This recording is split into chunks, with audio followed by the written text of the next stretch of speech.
Hey everyone, 99% of you watching aren't subscribed. Let's change that. Hit that subscribe button, and at 1,000 subscribers, we'll drop special stories just for you. The first system to go silent was Valoran Expanse. No one noticed at first. Valoran space sat along the quiet edge of Coalition territory, a region known more for its research enclaves and slow-burning stars than for strategic importance. Its people, the Valorans, were methodical and patient, a species that measured time in centuries and spoke in carefully layered harmonics. Their last transmission arrived as scheduled. Routine, predictable, normal, then nothing. At first, the Coalition assumed a relay failure. Hyperspace nodes occasionally drifted out of alignment. It happened. A maintenance fleet was dispatched. They found emptiness, not destruction, not debris, not radiation signatures from battle, just absence. 3 inhabited planets, gone. Their star dimmed, as if something had taken a piece of it and left the rest struggling to remember how to burn. The maintenance fleet recorded everything, transmitted their findings, and then their signal cut mid-sentence. The scream had not begun yet. Within weeks, similar reports emerged. The Kara spiral lost 2 systems overnight. The Juno cluster reported gravitational anomalies so severe that planets slipped from orbit like beads off a broken string. Coalition analysts compiled the data. At first, they sought patterns, solar flares, dark matter fluctuations, unknown natural phenomena. But the models failed because whatever was happening was moving, and it was accelerating. The first survivors came from the outer colonies of the Thessari Union. Their ships arrived in fragments, hulls warped, systems fried, crews barely coherent. Medical teams struggled to stabilize them, but physical injuries were not the real problem. It was what they had seen. It wasn't a fleet. One survivor kept repeating. There were no ships. Another described shadows that stretched across space, bending light until stars appeared in the wrong places. A third, an experienced commander, refused to speak at all. He simply transmitted sensor logs before collapsing. The logs were worse than the testimony. Coalition scientists replayed them again and again, hoping each time for a different outcome. Space itself seemed to fold. Coordinates lost meaning. Distances collapsed. Entire regions of scanned space returned no values, not empty but undefined. One analyst summarized it in a single line. It's not destroying matter. It's removing the rules that allow matter to exist. No one wanted to believe that. The Coalition assembled its first response fleet near the Orion Gate, a major hyperspace junction connecting dozens of core worlds. If the phenomenon or enemy was moving inward, it would pass through there. It had to. The fleet was massive. Hundreds of warships from dozens of species, each bringing their most advanced technology. The Orcs deployed gravitational lances capable of crushing moons. The Sci-Fi contributed antimatter wave cannons that could sterilize entire systems. The Vorn added temporal disruptors, experimental devices that could fracture causality itself. For the first time since the Coalition's founding, every major power stood together in one place, waiting, watching, hoping. The enemy arrived without warning. No hyperspace signature, no detectable approach. One moment, Orion Gate was stable. The next, it wasn't. Stars elongated into streaks. Space rippled like disturbed water. Sensors overloaded, then contradicted each other, then failed completely. And then, ships began to vanish. Not explode, not break apart, just disappear. Entire cruisers blinked out of existence mid-maneuver. One moment they were there, transmitting status updates. The next, nothing. No wreckage. No energy spike, just silence. Panic spread instantly. Maintain formation. Target the distortion field. Fire at will. Weapons lit up the darkness. Beams of pure energy carved through space. Antimatter detonations bloomed like artificial suns. Gravitational weapons twisted the battlefield into impossible shapes. For a moment, just a moment, it seemed to work. The distortions recoiled. The rippling slowed. Hope flickered.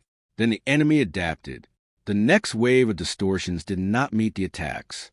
They passed through them. Weapons that could shatter planets, simply ceased to interact, and then the fleet began to die.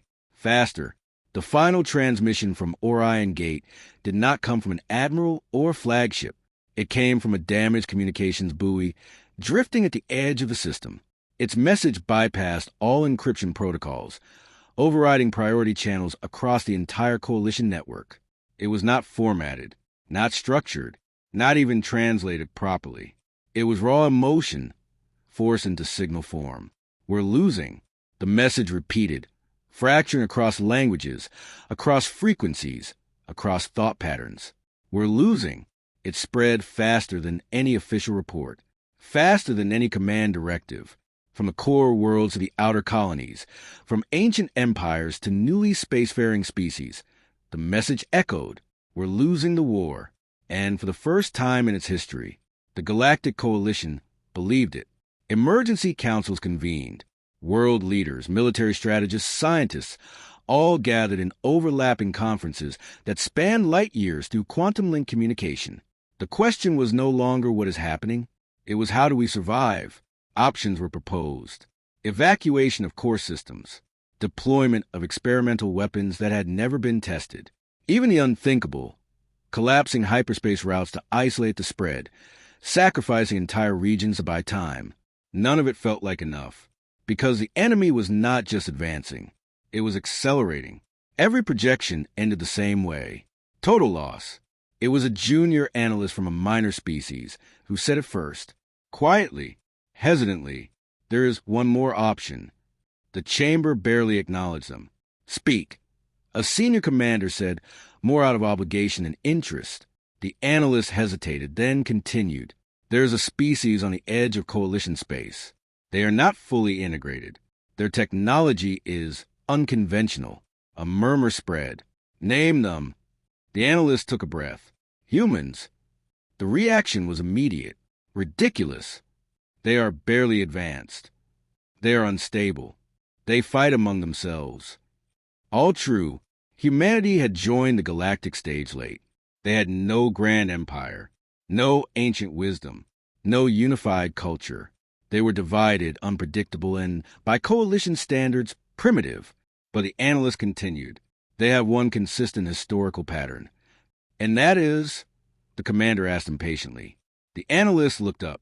They do not stop fighting. Silence. They lose battles. They suffer catastrophic losses. By all projections, they should collapse. A pause. They don't. The chamber grew quieter. They adapt. They escalate. They redefine the conditions of conflict itself. The analysts swallowed, and they have never faced a war they chose to abandon. The words hung in the air. For a long moment, no one spoke. Then, slowly, reluctantly, the question emerged. Do we have any other options? No one answered, because there weren't any. The transmission to Earth was prepared with unusual care, not because humanity required it, but because the coalition did. Pride had to be set aside, assumptions discarded. The message was simple, direct, honest. We are losing the war. A pause. Then, we request your assistance. The signal was sent. It crossed the void, traveling through hyperspace relays until it reached a small, unremarkable system orbiting a yellow star, a world called Earth. For several minutes, there was no response. Coalition observers watched, waited, analyzed every possible outcome. Then, at last, a reply, short, unadorned, almost casual, acknowledged, and with that single word, everything changed. The first indication that humanity had acted did not come from a fleet. It came from a disturbance near the outer defensive perimeter of the Orion Gate. What remained of it? Coalition sensors detected a brief, localized anomaly, not the violent, reality-tearing distortion associated with the enemy, but something controlled, precise. It lasted less than a second. Then a ship appeared. At first, no one realized what they were looking at. Coalition vessels, scattered and damaged from the earlier engagement, immediately redirected their sensors toward the anomaly's origin point. Automated threat systems flagged the object as unknown, while command crews scrambled to classify it. It's not one of ours. Not any known design. Energy signature minimal. Could be a probe? The object drifted in silence, its dark hull almost blending into the background of space. It emitted no visible radiation plume, no obvious propulsion signature. If not for the distortion that had preceded it, it might have gone unnoticed entirely. Then it transmitted a simple identification ping, broadcast on standard coalition frequencies. Human origin. That was when confusion turned into disbelief. The nearest coalition command ship, a heavily damaged cruiser from the Thessari Union. Open a direct channel. This is coalition command. Identify your vessel and fleet designation. There was a brief pause before the reply came through. Clear, steady, and unmistakably human. Unregistered by your standards. Single deployment unit. The Thessari commander frowned, their crest flattening in irritation. Clarify.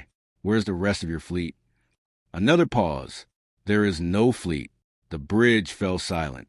Around them, other ships began to tune into the exchange, their crews listening with growing unease. No fleet?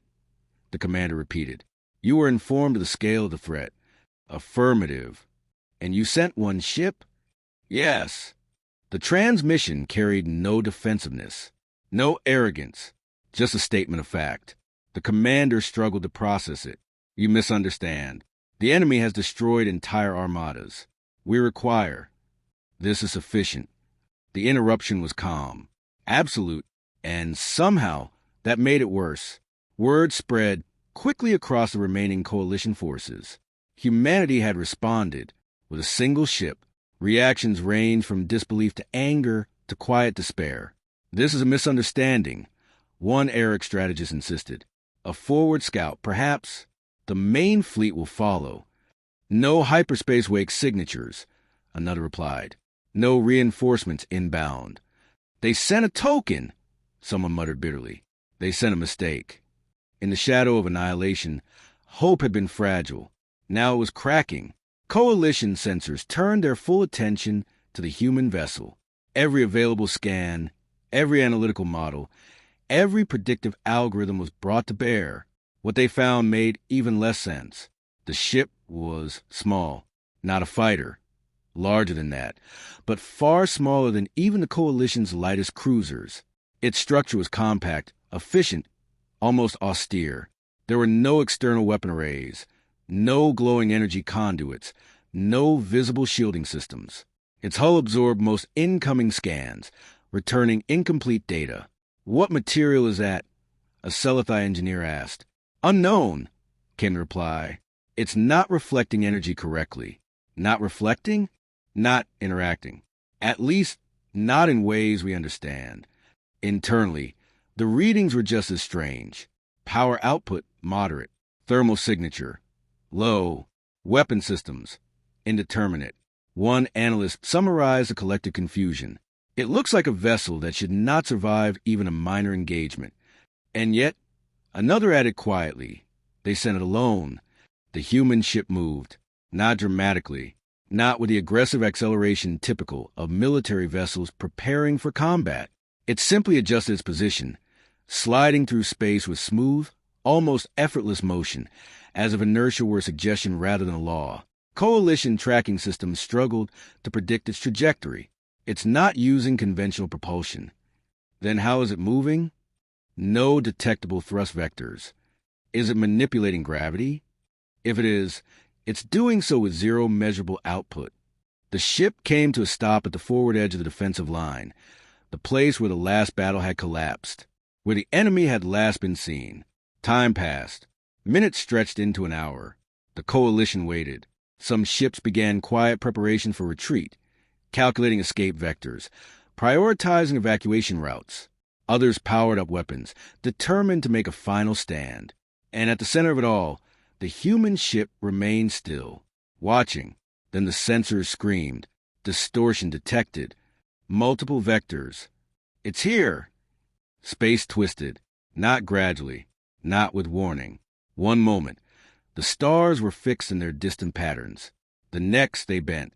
Light curved into impossible arcs. Distances compressed and expanded simultaneously.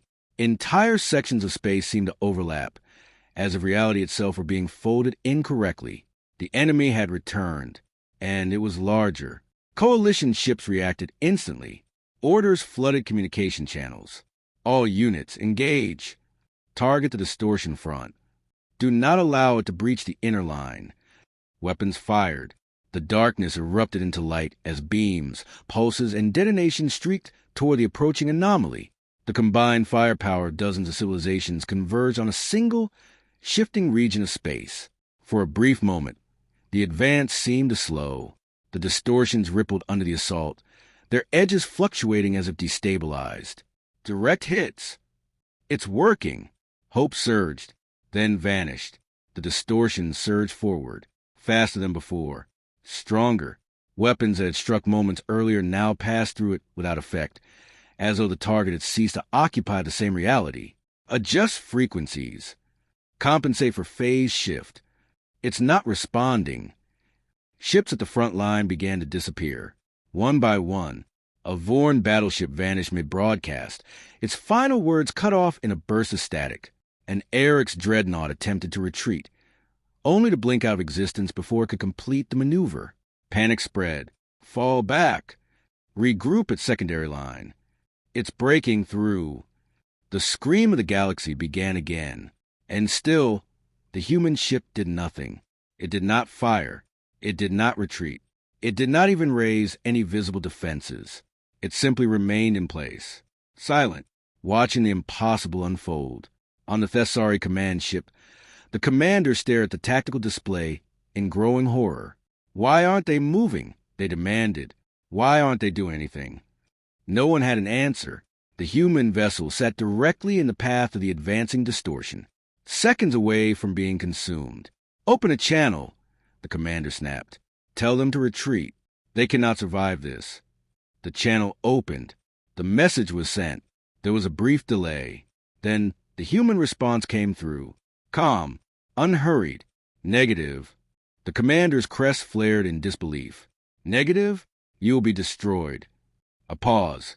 Then, unlikely. The distortion surged forward. Closer, closer. Reality warped violently around the human ship. Sensor readings collapsed into contradictions. Space itself seemed to unravel at the edges of perception. Coalition vessels began pulling back in desperation, abandoning the forward line entirely. All except one, the human ship. Still, silent, waiting. And then it moved. For a fraction of a second, too brief for most organic minds to register, the battlefield held its breath. The distortion surged forward, a tide of unmaking that had erased fleets, civilizations, entire star systems. It stretched toward the lone human vessel like a closing hand, and the ship moved. Not fast, not dramatically. It didn't dodge or accelerate or attempt to escape. It simply shifted, a small adjustment in position, a subtle realignment, as though it were correcting for drift rather than confronting annihilation. Coalition sensors struggled to follow. It didn't accelerate. No propulsion signature. It just relocated. The ship came to a stop again, now slightly off axis from its previous position. And then something changed. At first, it was barely detectable. A fluctuation so small that most systems filtered it out as noise. A ripple, not in space as a coalition understood it, but beneath it. A Thessari science officer leaned forward, their secondary vision membranes flickering rapidly. Wait, isolate that signal. What signal? That there, around the human vessel. Enhanced sensors locked on. The data came in fragmented, incomplete, and impossible. It's not energy, the officer whispered. Then what is it? A pause. Then, slowly, it's subtraction. The ripple expanded, not outward like an explosion, not in waves or pulses. It simply extended, as though something unseen had drawn a line through reality itself. And then it appeared, a line, thin, perfectly straight, utterly absolute. It cut across the battlefield with no regard for distance, matter, or the curvature of space. It did not glow. It did not emit radiation. It did not interact with anything in any measurable way. And yet, everything it touched ceased to exist. The advancing distortion met the line. There was no explosion, no resistance, no sound. The front edge of the enemy simply vanished, not pushed back, not destroyed, removed. A section of the consuming mass disappeared so completely that even its absence felt wrong, as the space itself hadn't finished updating to account for what was no longer there. Coalition sensors froze. Data streams filled with null values, undefined variables, recursive errors. "What just happened?" someone whispered. No one answered, because no one understood. The line continued, unstoppable, unchanging. It passed through the distortion, carving a path of absolute nothingness. Entire segments of the enemy were erased in an instant, leaving behind gaps that did not behave like empty space. Stars beyond the line flickered, their light momentarily interrupted, not by obstruction, but by something more fundamental. It was as if a piece of reality had been cleanly cut away. On the Thessari Union command ship, silence gripped the bridge. The tactical display struggled to render what was happening. The enemy mass, once a continuous, shifting anomaly, now appeared fragmented. Sections missing, boundaries unstable. "It's damaging it," an officer said, disbelief thick in their voice. "Not damaging," the science officer corrected faintly. "There's nothing left to damage." The human ship moved again. Another small adjustment, another alignment. The ripple returned. This time, coalition sensors were ready, if only confirm what they feared. "It's happening again." The second line appeared, perpendicular to the first. Where it crossed, another vast portion of the enemy vanished. Clean, instant, final. Panic turned to something else. Not hope, not yet, but something close. The enemy reacted.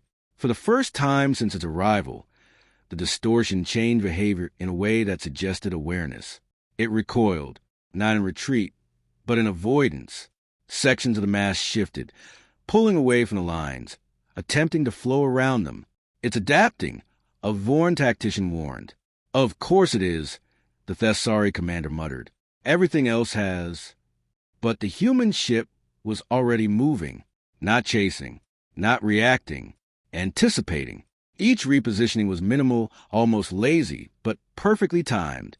Each new line appeared exactly where the enemy would be, not where it was. Cutting off paths, severing flows, erasing entire branches of distortion before they could fully form. Coalition observers began to realize something unsettling. The human ship was not fighting the enemy. It was solving it. "Trajectory predictions?" the commander demanded. "No pattern," the tactical officer replied. "Or rather, too many patterns. It's not following a single strategy." "Then what is it doing?" A pause. "It's optimizing." Another line. Another section gone.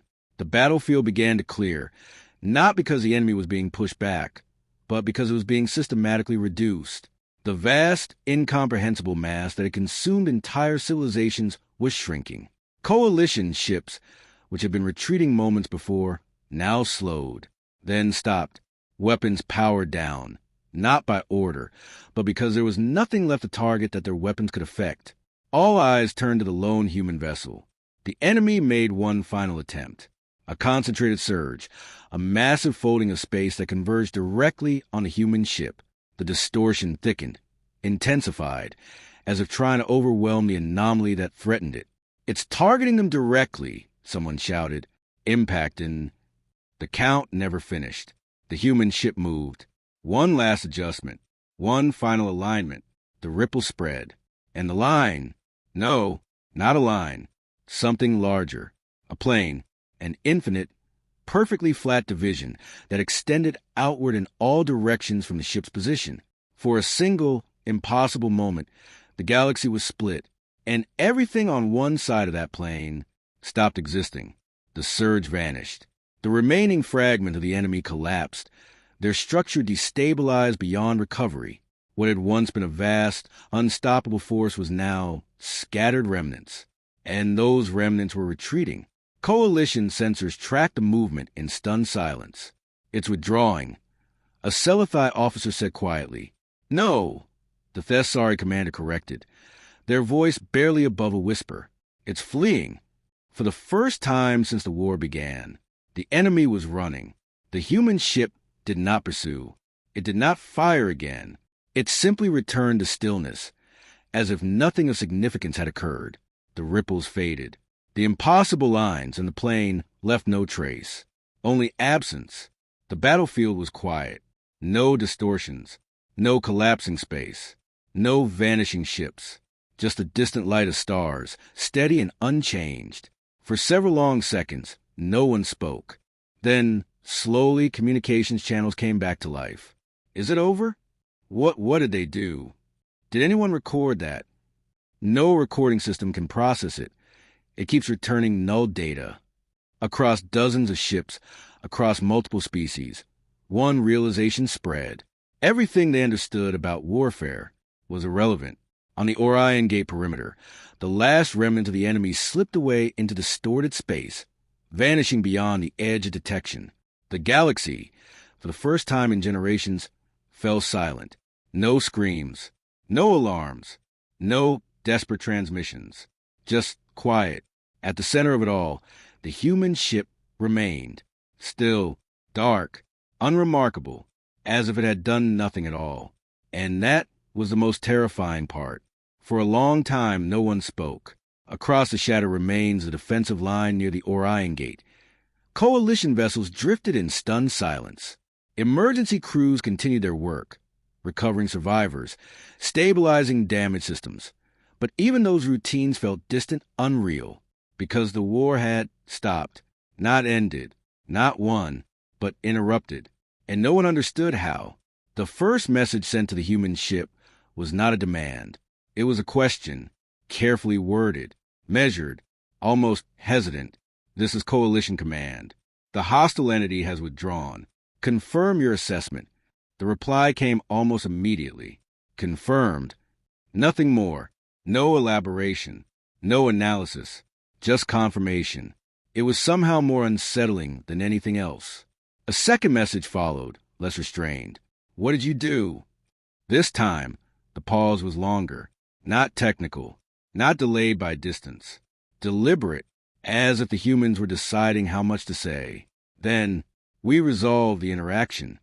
Confusion rippled across every listening channel. Resolved? A Vorn representative echoed. You annihilated a force that has consumed half the galaxy, and you describe it as a resolution? No, the human voice replied calmly. Annihilation implies energy transfer. Force. Reaction. A brief pause. This was neither. Coalition leaders convened immediately. A secure, multi-species communication lattice formed. A shared space where the highest authorities could speak without delay. Representatives from the surviving powers appeared one by one, their forms rendered in light and abstraction. At the center of the discussion was a single, inescapable fact. Humanity had done something the galaxy could not even define. Explain your method, demanded a Sci-Fi war strategist. In full. Another pause. Then the human voice returned. You attempted to engage the entity using conventional frameworks. That is how warfare functions. The strategist snapped. For you, the human replied. The distinction landed heavily. You perceive the entity as an opposing force, the human continued. A target, something that occupies space, exists within time, and can be acted upon. That assumption was based on all available data. A Thessari scientist interjected. Yes, the human said, and it was incorrect. Silence. The entity does not behave as matter. It does not follow energy conservation. It does not adhere to dimensional constraints in any consistent way. That much we know, the scientist said. We observed it repeatedly.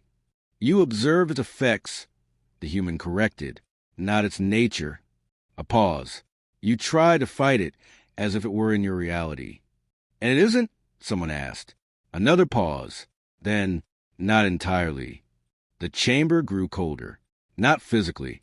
Conceptually. Then what is it? The Thessari commander demanded. The answer came slowly. We don't know. That sent a ripple of unease through the assembly. You don't know, the commander repeated. We have models, the human clarified, partial frameworks, approximations. And based on those approximations, you built that. The commander gestured vaguely, as if the impossible weapon might still be hanging in space. Yes, Eric's representative spoke next, their tone sharp with suspicion. You claim ignorance, yet you wield a capability that defies every known law of physics. Not defies, the human said. Extends. That is a semantic distinction. No, the human replied. It's an operational one. The coalition fell silent again, because they were beginning to understand, and they did not like it. You said we fought incorrectly. The Sci-Fi strategist said at last. Define correctly. A pause. Then, you attempted to remove the entity from reality by applying force within reality. Yes, the strategist said. That cannot work, the human interrupted gently, because the entity is not fully constrained by your reality. A long silence followed. Then, quietly, so what did you do? The answer came without hesitation. We stopped trying to affect the entity. That only deepened confusion. Then how did you? We affected the context in which the entity exists. Several coalition systems attempted to model that statement. All of them failed. Clarify, the Thessari scientist said, their voice tight. Another pause, as if the human was searching for a translation that would not break their understanding entirely. Then, you see space as a stage. Yes. You see objects as actors on that stage. Yes. You try to remove the actor. A pause. We remove the stage. No one spoke, because no one could. After several seconds, the Eric's representative finally said what everyone was thinking. That should be impossible. The human response was immediate. It was a beat until we needed it not to be. The implication settled over the chamber like a shadow. You are saying, the Sci-Fi strategist said slowly, that your weapon does not target the enemy but the space it occupies. Yes, and by removing that space, the entity has no context in which to exist. A pause, so it ceases to interact. Ceases to exist, the Thessari commander corrected. No, the human said. Another pause. Then, carefully, there is a difference between something not existing and something having nowhere to exist. That distinction lingered. Uncomfortable. Unstable. Can it return? Someone asked. The question broke the tension like glass. All attention shifted. All processing focused. Yes, the human said. No hesitation. No uncertainty. A wave of dread passed through the coalition. Under what conditions? The Sci-Fi strategist pressed. If it reestablishes a compatible interaction framework, the human replied. If it finds a way to exist within or adjacent to the regions we did not alter. In simpler terms, the Thessari scientist said, if it finds another way in... Yes. Silence again. Then this is not a victory, the Eric's representative said. No, the human agreed. It is a delay. That word hit harder than any weapon. How long? The Thessari commander asked. Another pause. This one longer than before. Unknown. The chamber dimmed slightly as several representatives withdrew partially from the shared link, overwhelmed by the implications. At last, the original question resurfaced, the one that had been waiting since the beginning. Why only one ship? The human response came quickly this time, because additional units would not increase effectiveness. That is not what we mean, the Sci-Fi strategist said. You understood the scale of the threat, the risk, the uncertainty. Yes. And you still sent a single vessel. Yes.